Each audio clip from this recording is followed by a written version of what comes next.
Did you know medieval farmers could predict storms with uncanny accuracy without a single weather app or satellite? Imagine standing in a muddy field, looking at the sky, and knowing a tempest was coming, all by reading signs modern meteorologists would overlook. These weren't wizards or mystics. They were ordinary people with extraordinary skills honed over centuries. Today, we're diving into the mind-blowing secrets of how medieval farmers in Europe outsmarted nature's fury, using nothing but their senses and wisdom passed down through generations. Stick around, because by the end of this, you'll be amazed at what you can learn from the past, and maybe even try some of these tricks yourself. Let's set the scene. It's the year 1250, and you're a farmer in the rolling hills of medieval England. Your livelihood depends on your crops, and one bad storm could wipe out everything. No Doppler radar, no weather channel, just you, your instincts, and the world around you. These farmers didn't just survive, they thrived, and their ability to predict storms was a key reason why.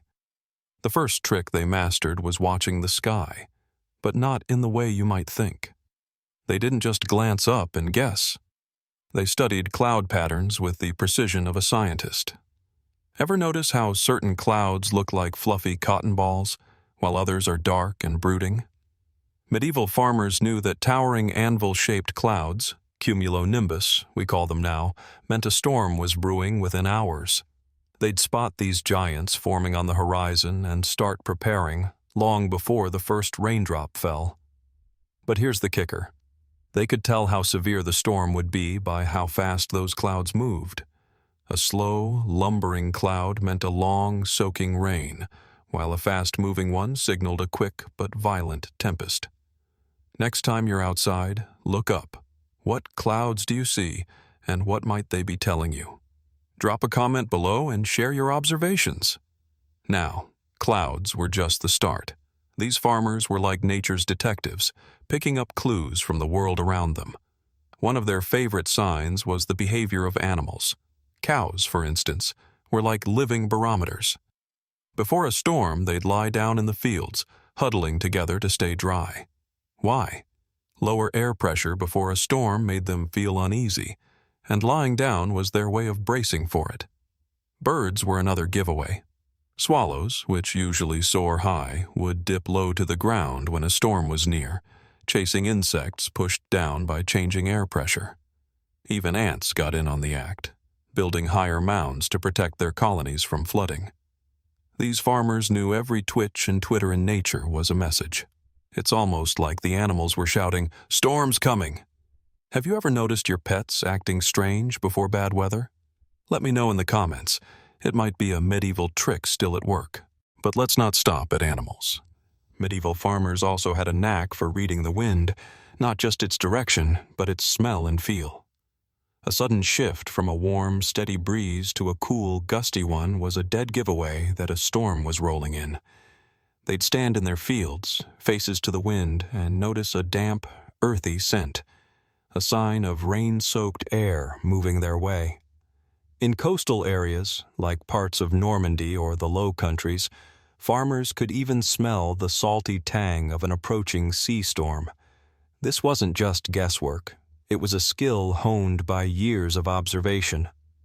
They'd pair this with another trick, feeling the air's humidity.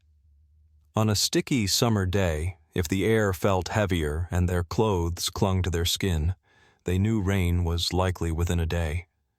It's wild to think they could sense what we now measure with hygrometers, all without a single tool. Try this yourself. Next time it feels muggy, take note. Does rain follow? Share your experience below. I'm curious to hear if these old tricks still hold up. Of course, these farmers didn't just rely on their senses. They also tapped into the wisdom of the stars and seasons. Medieval Europe was steeped in a mix of Christian tradition and older pagan practices, and farmers used both to guide their predictions. They'd track the moon's phases, believing a halo around the moon, caused by ice crystals in high clouds, meant rain was coming within a day or two.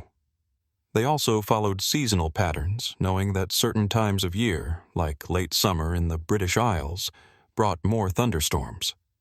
This wasn't superstition, it was pattern recognition, built on centuries of trial and error.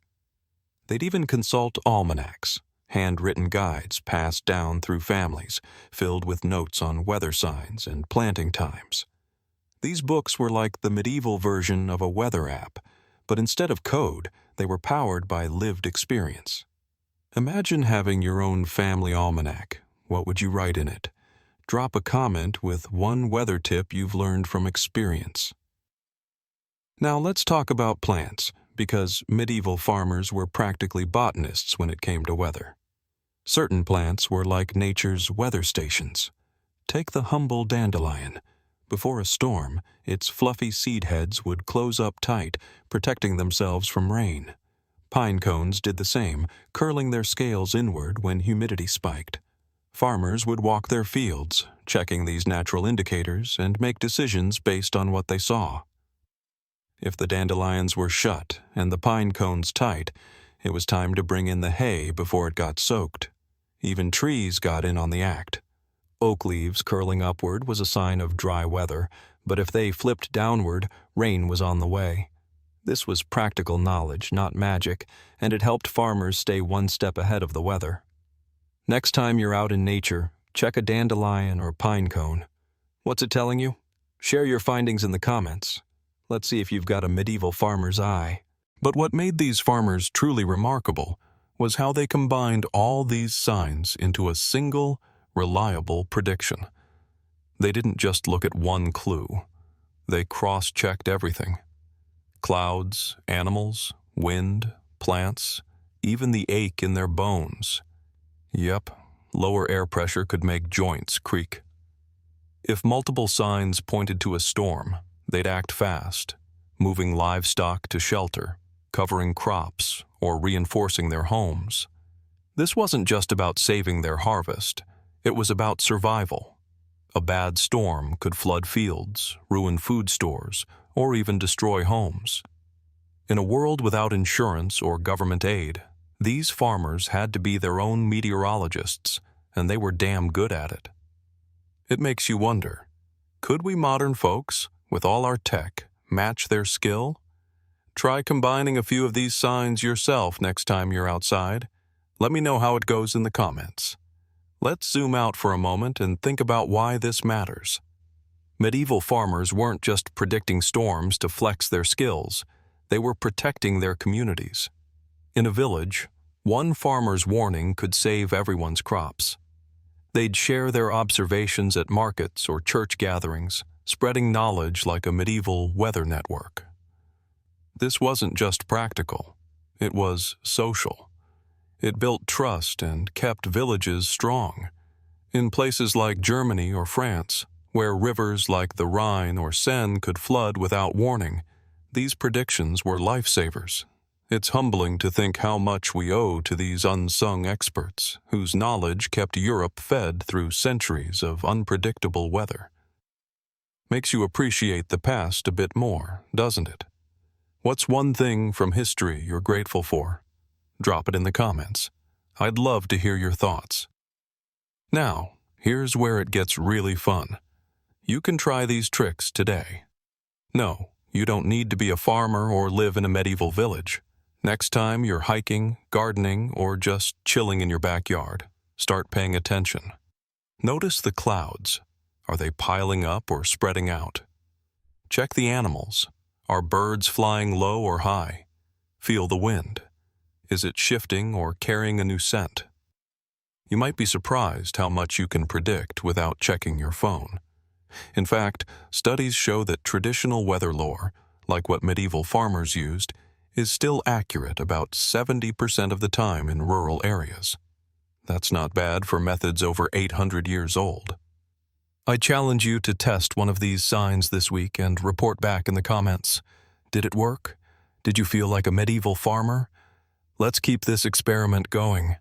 But let's not romanticize too much. Life back then was tough. Predicting storms was just one part of a grueling existence. Farmers faced droughts, famines, and diseases, all while working sunup to sundown. Their weather skills were born out of necessity, not curiosity. Yet there's something inspiring about their resilience. They didn't have our tech, but they had grit, observation, and a deep connection to nature. In a way, they were more in tune with the world than we are, glued to our screens. It makes you think, what skills are we losing as we rely more on technology? Maybe there's value in stepping back and learning from the past. What's one old-school skill you'd love to master? Share it below. Let's inspire each other. As we wrap up, let's recap the genius of medieval farmers. They read clouds like books, turned animals into forecasters, felt the wind's secrets, and used plants as weather gauges. They combined these signs with seasonal wisdom and shared their knowledge to keep their communities safe. It's a reminder that sometimes the simplest tools, our eyes, ears, and instincts, can be the most powerful. So next time a storm's brewing, don't just check your app. Step outside, look around, and channel your inner medieval farmer. You might just surprise yourself. Before you go, hit that like button if you learned something new, and subscribe for more deep dives into the wild world of history. Want to know how medieval people kept warm in freezing winters or why their castles smelled so bad? Those videos are coming up next, and trust me, you won't want to miss them. Drop a comment with your favorite medieval weather trick or any topic you want us to cover. And hey, share this video with a friend who loves history or just hates getting caught in the rain. Let's keep exploring the past together. See you in the next one.